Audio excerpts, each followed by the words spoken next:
Maybe he was thinking like this. The reason Iris and I can't be together is because her agency prohibits it, making the president, Renju, the ultimate bad guy in his mind. Mizuki is Ota's close friend. Do you really think Ota would kill his friend's father? Shoko was married to Renju.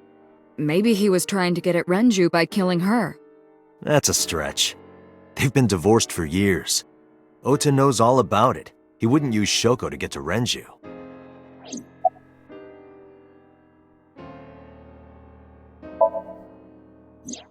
The culprit was wearing a polar bear costume, probably to hide their identity. But if murder-suicide was the plan, the costume served no purpose.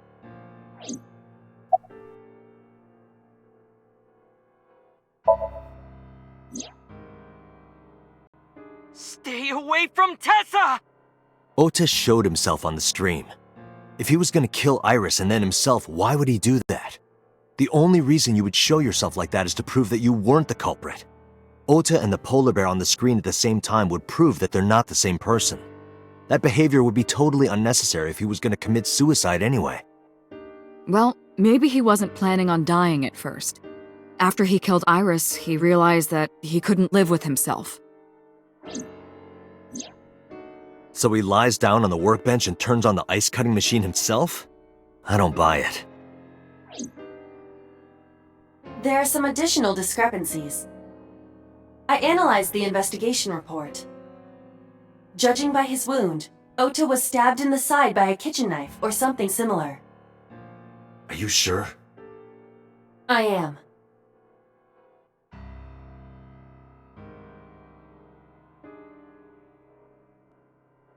Oh, I know that. Well? Ota could have stabbed himself. Maybe he thought it would be a fatal wound, but when it didn't work, he went for the ice-cutting machine. Then, shouldn't we have recovered the kitchen knife from the scene? Maybe he threw it in the ocean. Boss, come on. Ota goes out to the water, stabs himself in the gut, throws the knife over the side, then walks back to the warehouse? Well, I wasn't being serious. I didn't think Ota was the culprit from the beginning. I was just playing devil's advocate for HQ. Really? Yes, really. Anyway, Ota didn't kill anyone, and he didn't kill himself. Here's what I think happened. Stay away from Tessa! Ota knew Iris was kidnapped, so he rushed onto the scene. That's when he saw the culprit wearing the polar bear costume. He tried to fight him off, but ended up being stabbed in the side. He was weakened and losing blood at the culprit's mercy. The culprit forced him into the costume, then under the ice-cutting machine. And then...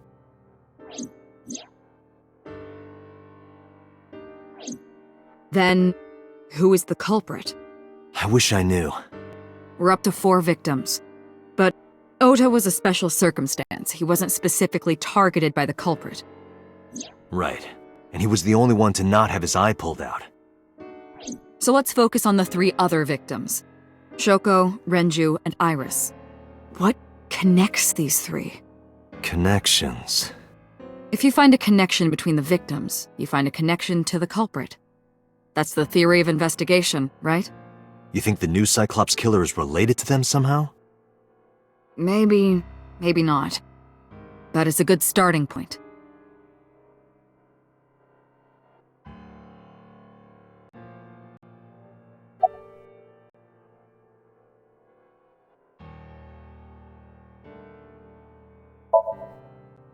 Mayumi had motive for killing Iris and Renju. Mayumi hated Iris, and she didn't think well of Lemnis Gate either. And since Renju is the president... Anyway, the weak point is Renju's ex-wife, Shoko. I can't imagine why Mayumi would kill her.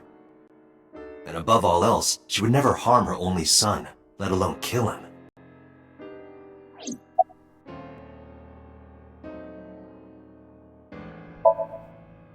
Mizuki has the strongest connections with all 3 victims.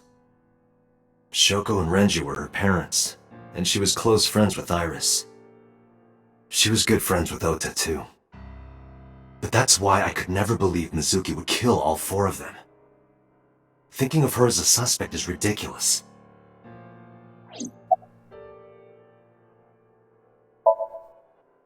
Hitomi and Renju are definitely linked. They were high school classmates. And she did say that she met Shoko twice. But I can't imagine she would kill Iris in such a gruesome way. No matter what the circumstances were, it seems impossible to me.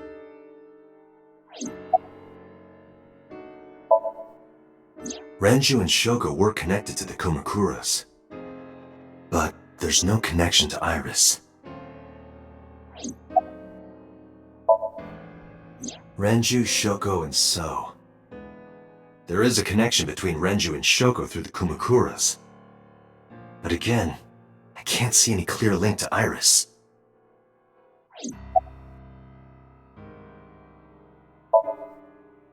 I know Renju and Shoko. And I'm connected to Iris.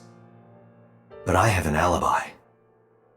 Aside from Shoko, there's no way I could have killed any of them. No, now that I think about it, Shoko too. I don't remember killing her.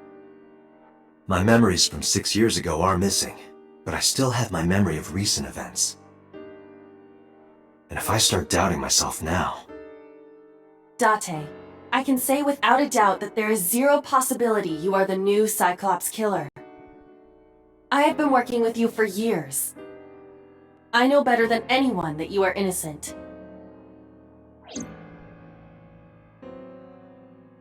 I thought it over, boss. Of the people I know, I can't peg any of them as the murderer. And no leads to pursue? No. Then there's only one thing you can do. Continue your investigation. Do whatever it takes to get the culprit. To get justice for the victims. Right. Got it, boss.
I checked this place point by point, but didn't find nothing.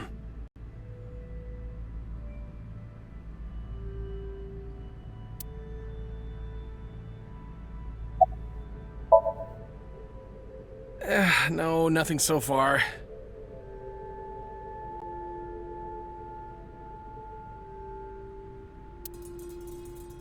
Right here. Iris and Ota were...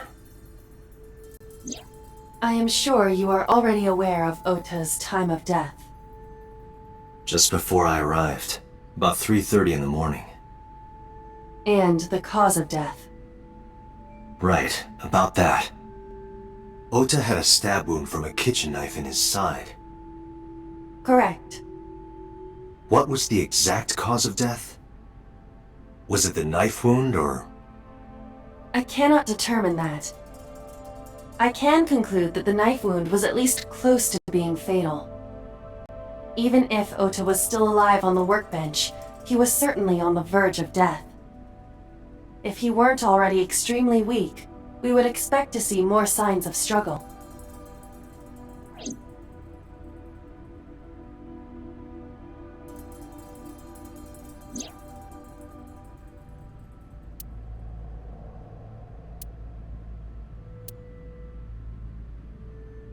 But why? Why did the culprit put the costume on Ota? Unknown.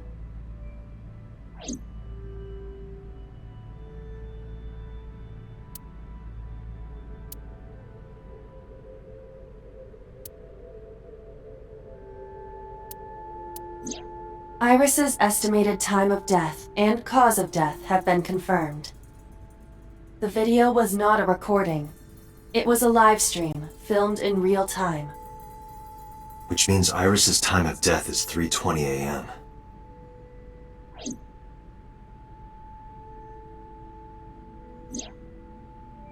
Iris also had her left eye removed.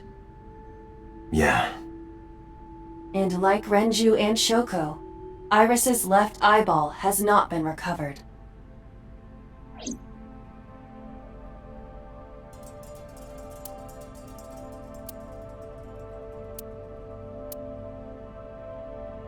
This forklift is old. It does not appear to be functional. It has not been moved in some time.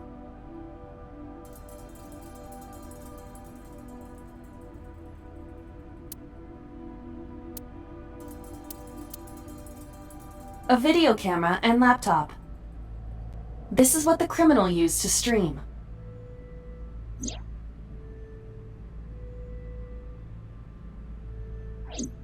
All of these items have been bought from pawn shops and thrift stores. It would be difficult to determine a suspect from them.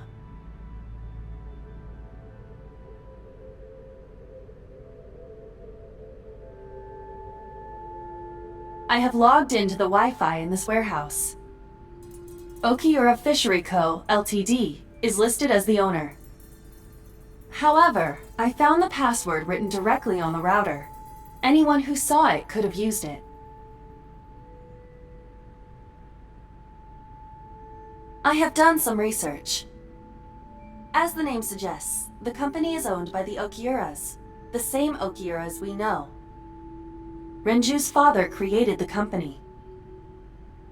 Another connection to Renju. No, actually. Currently, Okiura Fishery has nothing to do with Renju.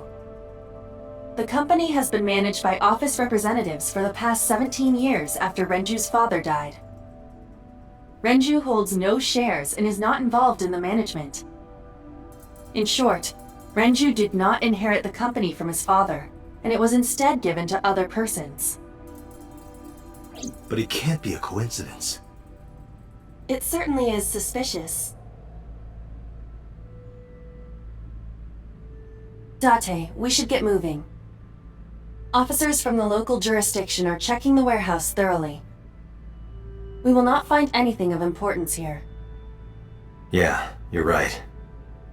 You can ask CSI to inform you if they find anything.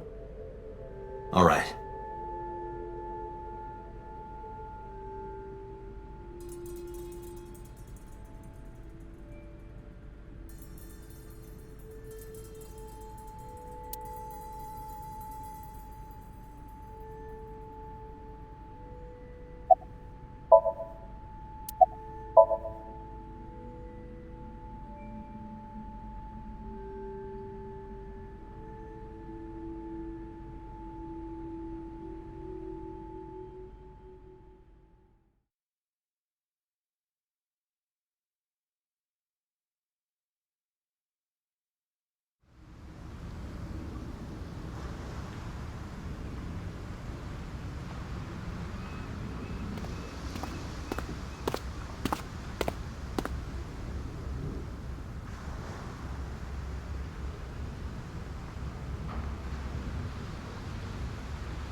Date, I have to talk to you about something. Huh? About the original Cyclops serial killings. Why this all of a sudden? Because I want you to solve this case, Mr. Date. I want you to find who did this and bring them to justice. So, if I can help you, even a little... Why didn't you say anything at Abyss? The boss was there. I couldn't speak openly in front of her. So I decided to meet you here. All right. Let's hear it.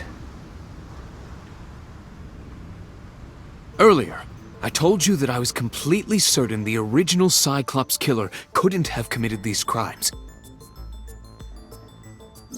I am absolutely certain the original Cyclops killer could not have committed these crimes. let me explain why. I'll start by telling you the identity of the Cyclops killer. Although, it's more accurate to say, killers. More than one? In the first series of killings, the culprit had an accomplice. One of them was born a murderous psychopath. The other is Rohan Kumakura, the previous chairman of the Kumakuras. They each had a role to play. The murderer committed the homicide, and Rohan removed the eyeball.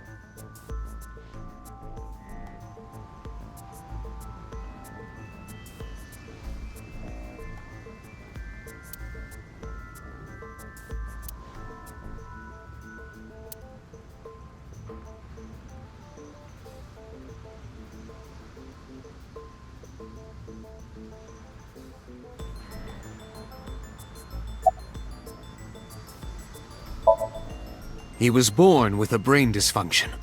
Due to damage to the posterior pituitary gland, he was unable to properly secrete oxytocin. Oxytocin is a peptide hormone linked to feelings of love, affection, and trust. It is colloquially referred to as the love hormone. It causes a tranquilizing effect which improves mood and relieves stress. It is normally secreted when the body makes contact with an object of affection, such as an embrace or caress. I'm sure you know what this implies, but he was unable to feel love in the way that we do. However, he was able to experience a substitute. His brain was wired in such a way that allowed him to feel satisfaction through other means. Due to the unique idiosyncrasies of his brain, he was able to release large amounts of dopamine and endorphins by performing a certain action. What was it? Murder. Dopamine is a hormone linked to the reward system of the brain. The pleasant feeling attained through accomplishment is dopamine. Endorphins are a kind of brain narcotic. They dull pain and create a feeling of happiness. He got pleasure from killing people? It's slightly more complicated than that. Killing people was the only way he could get pleasure. He was 12 when he took his first life. That enlightened him to the pleasure of murder, which he would do again and again.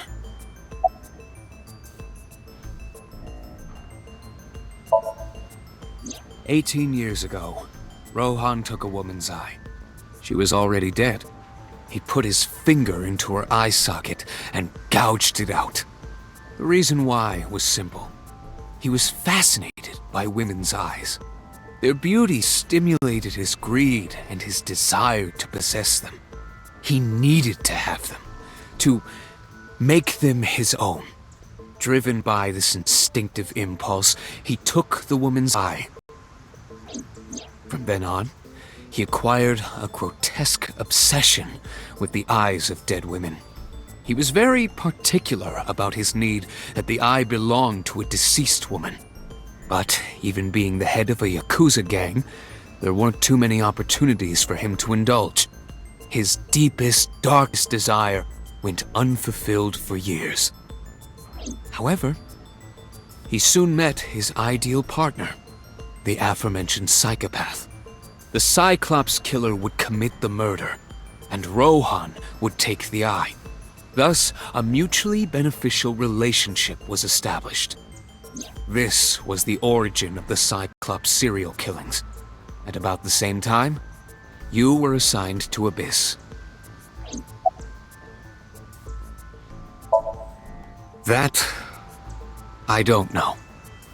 The details of the original Cyclops serial killings case have become nebulous over time. Even the official investigation material contains nothing of value. I am unable to draw any conclusions from them. You really have no idea? If I did, I would tell you.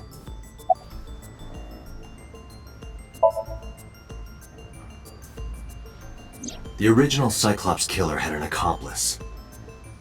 There were 2 Cyclops killers. And one of them was the former chairman of the Kumakuras, Rohan Kumakura. Rohan committed suicide by jumping to his death 1 year ago. That means... Pewter, tell me this. One of the original killers is dead, I know that. But that means one remains.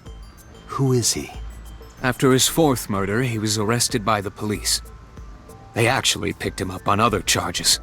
But, in any case, he is currently serving a life sentence in Fuchu prison. Fuchu prison? Yes. What's his name? In prison, he doesn't have a name. He is simply called Number 89. Number 89? I know who killed Shogun Adami. So, now you know why I said that. That the original Cyclops killer couldn't have committed these crimes. Because one is dead, and the other is behind bars. Neither of them had the opportunity.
This is your fault.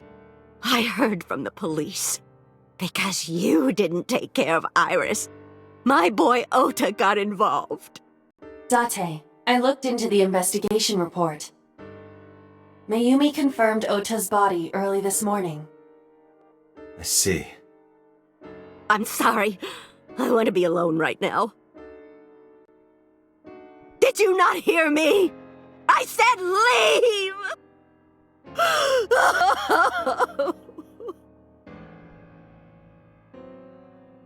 Date, let's go. She is in no state to talk. Yeah, you're right.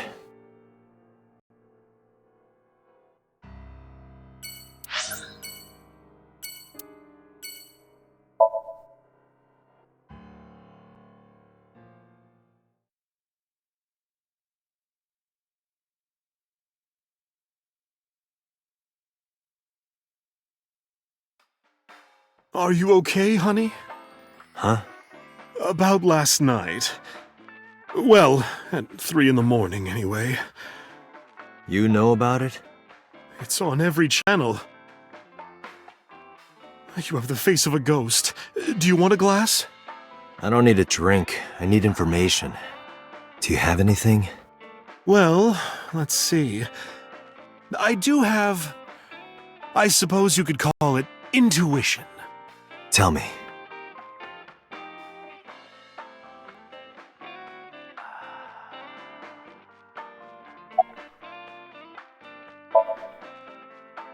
The Kumakuras are involved in this case.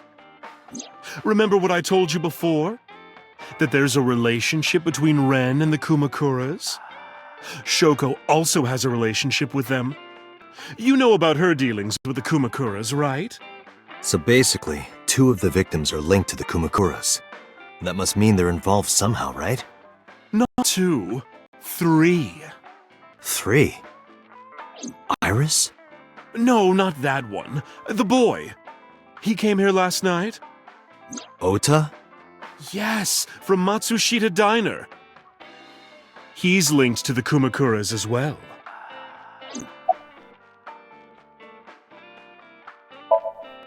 Have you heard the rumor?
The Kumakuras own a handful of real estate companies.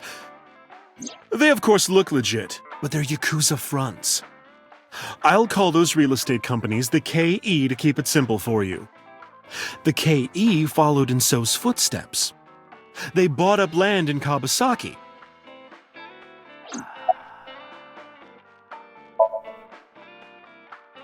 Now, back to So.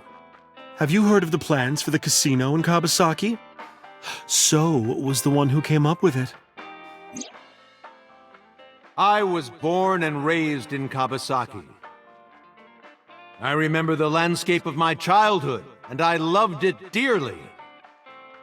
But look at Kawasaki now. When I see images of the destruction on television, my heart aches like it's being chopped to pieces.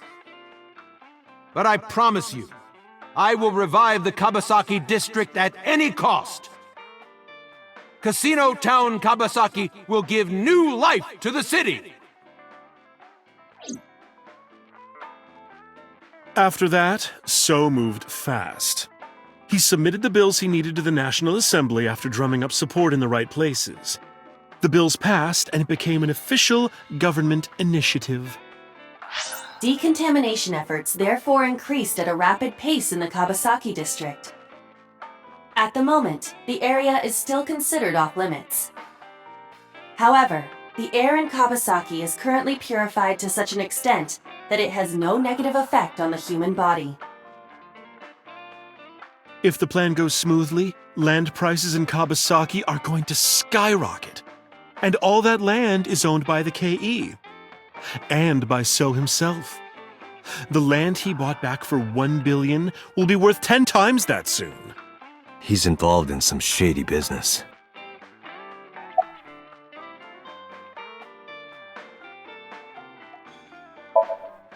This is just another rumor, but the chemical plant exploding was no accident. It was done intentionally.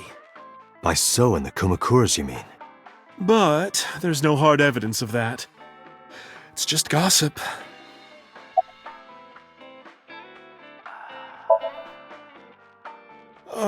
What were we talking about again?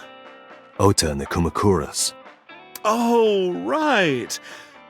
You know how Matsushita Diner is close to the Kawasaki district?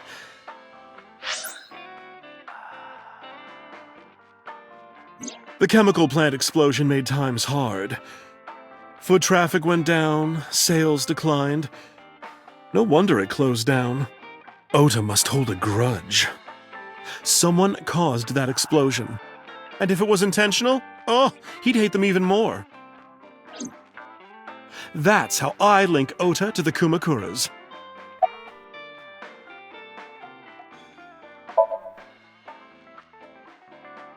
Thank you, Mama. I don't know if what you told me will lead to anything, but... Oh, sorry. I didn't mean to waste your time. No, it was very helpful. I'm glad I can help, even if it's just a little. Well then, Be seeing you. Come back anytime.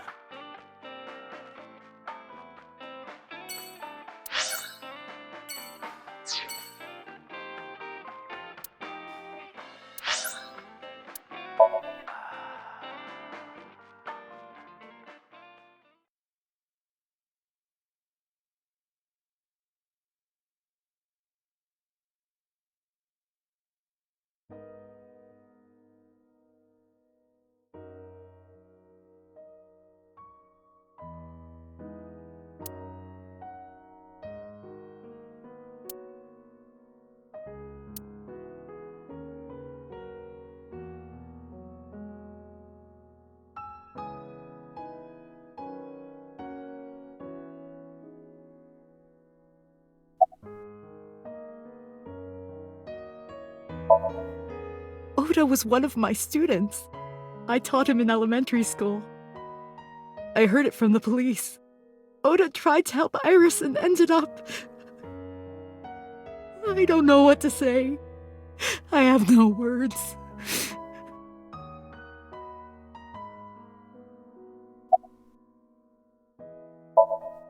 Iris was my everything.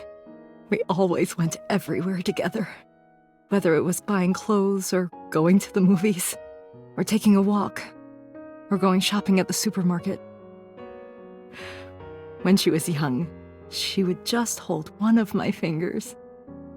Her hand was too small to hold mine. Then it was 2, then 3, and finally she could hold my hand. But eventually, she left my hands altogether. She started crossing her arms, being independent, even though she needed constant attention growing up. Her memories are a part of this room. And always will be. When she was a baby, she fell off that sofa and cried and cried. One day she tore up her picture book all over the floor here. Another time she drew with crayons all over the window. She painted my portrait on Mother's Day. Scratches on the floor, chipped plates, burn marks on the table, stains on the cushions. Everything you see. It all holds a memory of her. But why?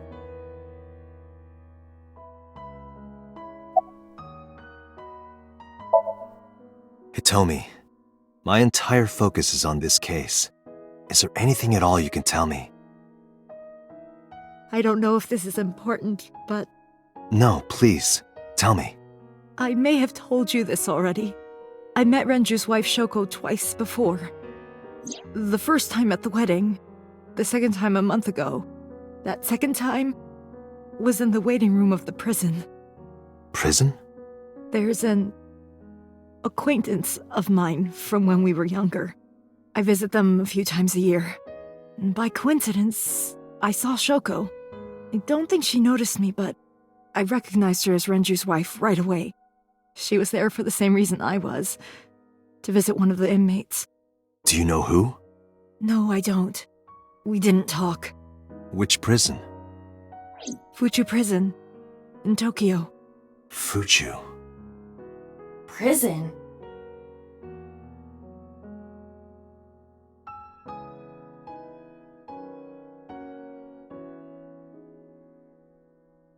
I'm sorry to have bothered you.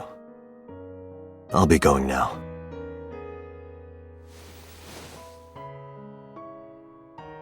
I don't know what to do. Thinking about her.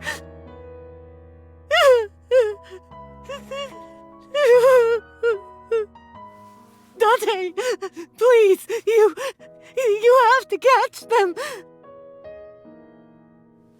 Please. Please.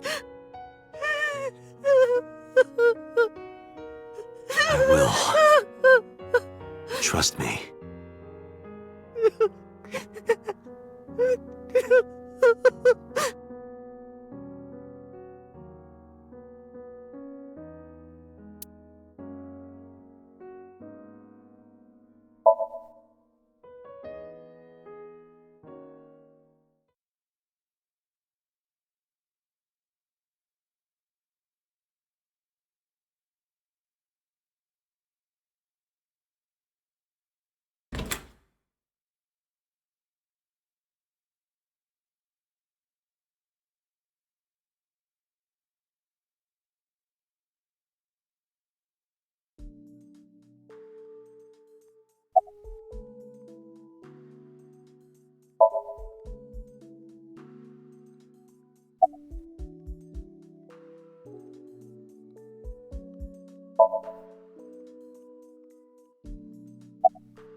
Mizuki must know.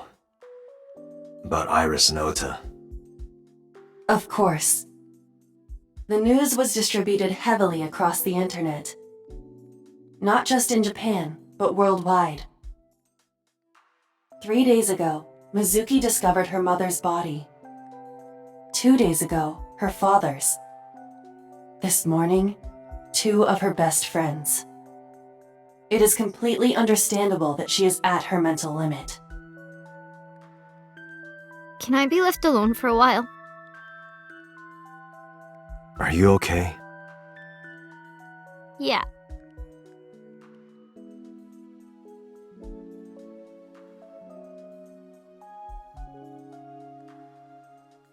Aiba, contact Abyss.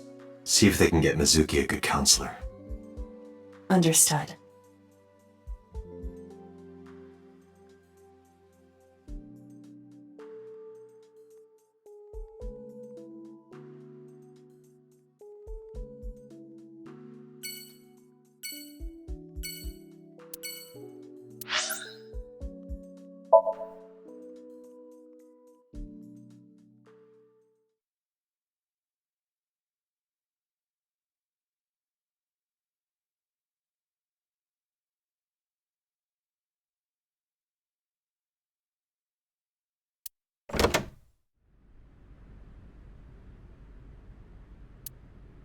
Where did she go?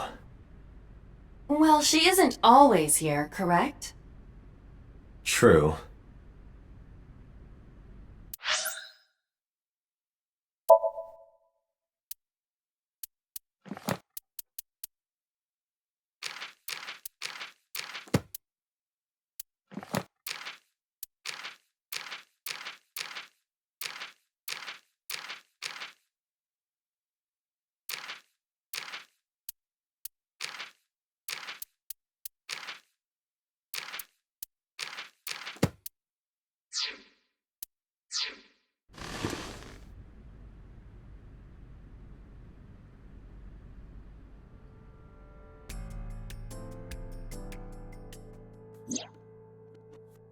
What are you doing? I thought it would be easier to talk like this. What do we have to talk about? A summary of the investigation, perhaps? What summary? We don't have anything new. That's not true. Huh? I was curious, so I did some research. About number 89.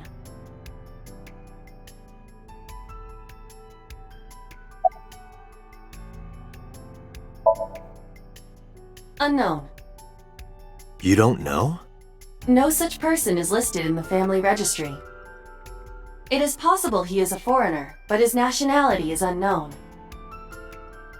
However, I believe it is safe to say that he was born and raised in Japan.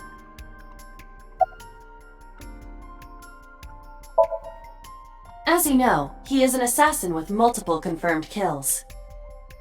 He is currently serving a sentence at Fuchu Prison. He was imprisoned 6 years ago. That's what Pewter told us. After his 4th murder, he was arrested by the police.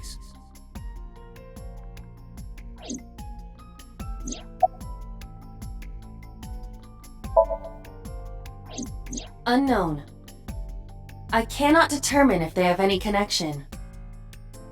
Approximately 1 month ago, Hitomi Sagan witnessed Shoko in Fuchu Prison's waiting room. I am unable to say for certain that the person she was there to visit was number 89. After all, Fuchu Prison houses 2,000 inmates. But number 89 knew Shoko's name. I know who killed Shoko Nadami. That must mean that he knew her somehow.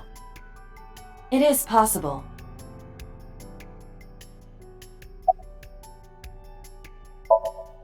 Pewter claims that there were 2 culprits behind the original serial killings. One was the former chairman of the Kumakuras, Rohan Kumakura. But Rohan committed suicide last year. That leaves 1 culprit still alive, number 89. But number 89 couldn't possibly have committed these crimes. He was in jail when each of the murders occurred. Correct. However, I do not believe it is accurate to claim that he had nothing to do with the incident. I know who killed Shoko Nadami. If he was telling the truth, his involvement is possible.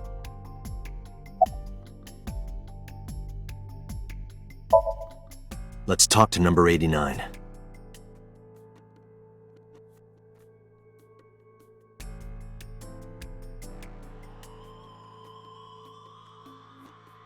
All right. However, we need not go to him. We can bring him to us. If we plan on syncing with him, it would be more efficient. Can you arrange that? I can.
Sorry to interrupt your busy day, but I need you to tell me something.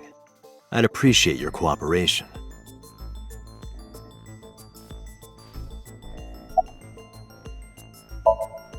Number 89. Your real name. I don't remember.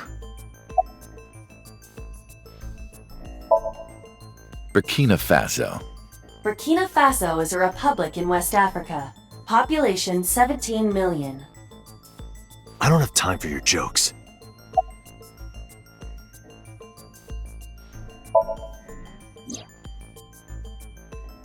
Yeah, I guess I do. About a month ago, Shoko visited Fuchu prison. Was she there to see you? That's right. What did you talk about? Nothing special. You're in no position to lie. I'm not lying. She didn't come to hear me talk. Then why did she come? To meet me. Meet you? She probably just wanted to see me.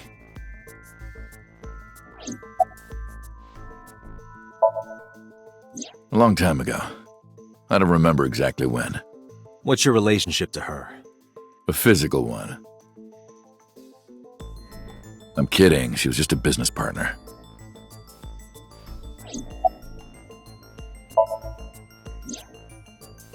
That's right. I was one of the culprits behind the case 6 years ago. One of the 2 Cyclops killers.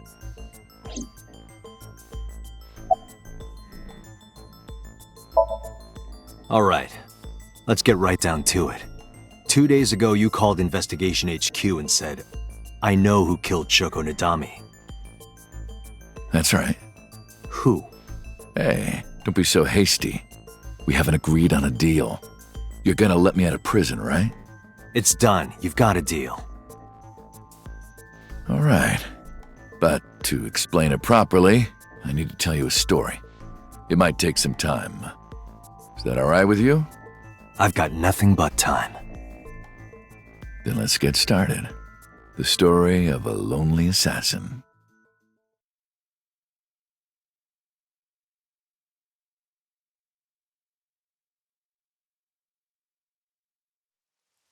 Once upon a time, there was a detective, full of righteous justice. Let's call him F. F found the evils of the world intolerable. F had no parents, no siblings, and grew up in an orphanage since he was born. He suffered every kind of abuse imaginable there. It led him to despise all the evils of the world. One day, F was chasing a thug down at the harbor. Someone wanted for the assault and murder of women. Okay, I get it. I'll just throw down my knife. Here. And you lower your gun. It's fine. I got nothing else on me. I'll go quietly. You know, I have a history with hospitals. I've been going to a special hospital for a while. Even if I get caught, it's all good. I'll come right back out again. What should I do next time? Just thinking about it gets me excited.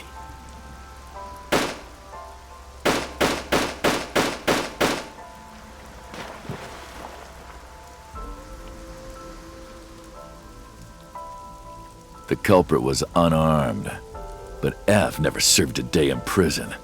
The case went to trial for some time, but it was determined to be self-defense, and he was declared innocent. If the truth got out, it would be a huge scandal for the police. People at the upper level were terrified of what might happen, so they had evidence fabricated. F wasn't suspended or disciplined at all.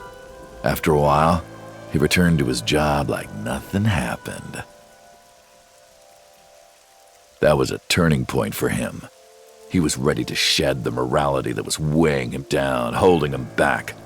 F still wanted justice, and he was willing to dispense it to the immoral one by one.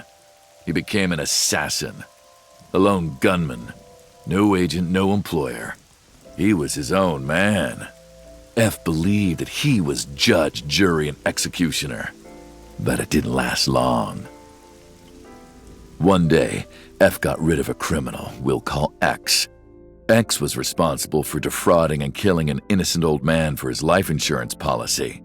Turns out, X had connections. Someone wasn't happy that he died. Rohan Kumakura, chairman of the Kumakuras. X was a top executive of the Kumakuras at the time. Rohan ordered his men to find and kidnap F.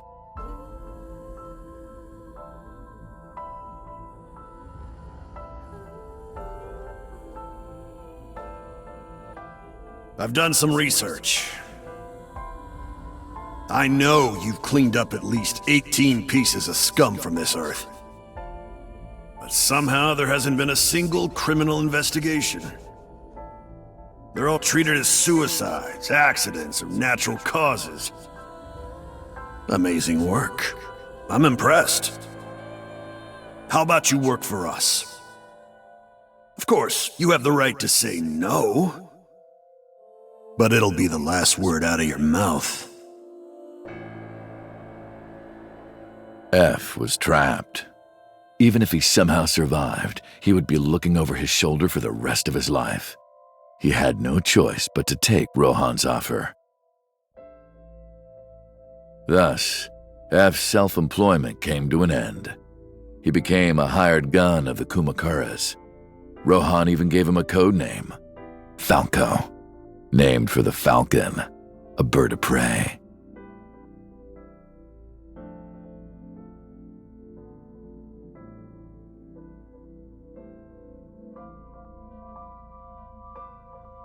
Falco didn't quit his job as a police officer, though.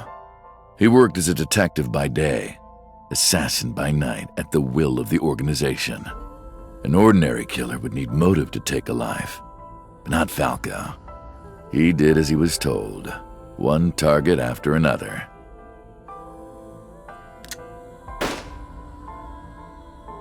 It didn't take long to destroy his heart completely.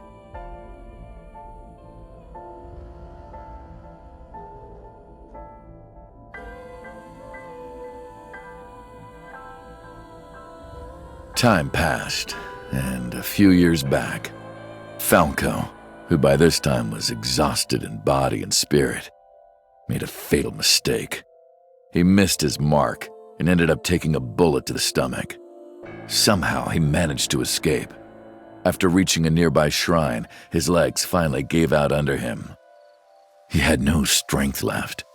He put his back up against the shrine and let out a moaning breath that he thought might be his last. But at that moment,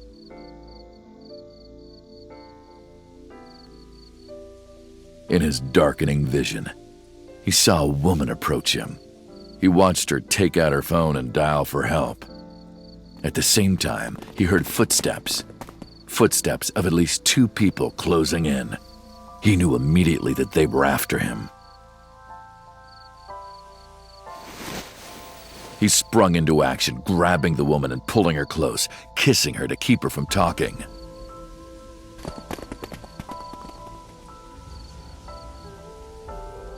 That was the first encounter between Falco and the woman. She was a teacher at some school. It was like she was from a totally different world than him.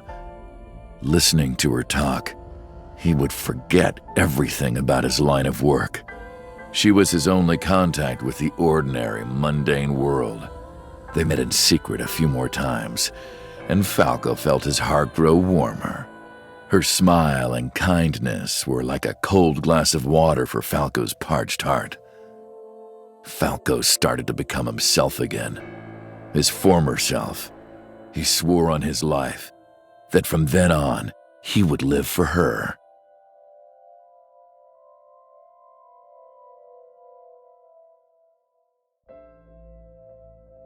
So, you want to go clean? Fine. Do as you please. You've done a lot for us. But there is one last thing. One final job I want you to do for me. It's nothing major. This woman and her daughter. I need you to dispose of them. Should be simple, no? Rohan handed Falco a picture of a woman and a girl. It was the teacher Falco met at the shrine. And her daughter. She had just turned 12. Why the 2 of them? Rohan, as usual, never gave a reason. And Falco had no intention of carrying out the kill. But if he didn't, he knew that someone else would. He thought long and hard. How was he going to keep them safe and get out of the life of crime? He couldn't find an answer, no matter how hard he thought. He was backed into a corner. So, he decided to call on an old friend for help. And then...